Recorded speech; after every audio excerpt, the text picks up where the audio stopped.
চলনবিলের বুকে আগুন লেগে গেছে। চারপাশে শুধু ধোঁয়ার কুণ্ডলী, এক মৃত্যুপুরী মনে হচ্ছে। কি ভয়ানক এই দৃশ্য! এই বিশাল প্রান্তরে আমি যতবার এসেছি ততবারই বিস্মিত হয়েছি। প্রকৃতি যেন প্রতিবারই নতুন রূপে ধরা দেয়। ঠিক 1 মাস আগেও এই বিল জুড়ে ছিল সরিষার হলুদ চাদর, মৌমাছিদের গুঞ্জন আর সরিষা ফুলের ঘ্রাণে ভরে গিয়েছিল বাতাস। কিন্তু আজ এখানে শুধু আগুনের লেলিহান শিখা, ধোঁয়ার কুণ্ডলী আর পোড়া গন্ধ। কৃষকেরা তাদের পরিপক্ক সরিষা কেটে তুলেছে ঘরে। মাঠের পর মাঠ এখন ফাঁকা, কিন্তু সরিষার খোসাগুলো, যেগুলো কোনো কাজেই আসে না, তা পুড়িয়ে দিচ্ছে তারা। কারণ এই খোসা জ্বালানি হিসেবে তেমন কাজে আসে না।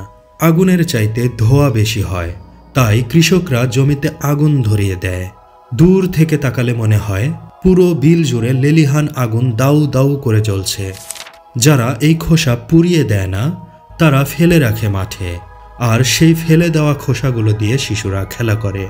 হয়তো তাদের কাছে এটি এক খেলার সামগ্রী, কিন্তু প্রকৃতি এক অনিবার্য চক্র। এখন জমিগুলো শক্ত হয়ে গেছে, চাষের জন্য প্রস্তুত করতে হবে। তাই কৃষকরা দিন রাত সেচ দেবে, মাটি ভিজিয়ে নরম করবে, আর কিছুদিন পরেই এই চলনবিল আবার সবুজের গালিচায় ঢেকে যাবে। ইরি ধানের চারা যখন দুলবে বাতাসে, তখন এই শুষ্ক পোড়া জমিগুলোর রূপ আরেকবার বদলে যাবে। এটাই চলনবিল, প্রকৃতির এক আশ্চর্য খেলার চলনবিল এটি।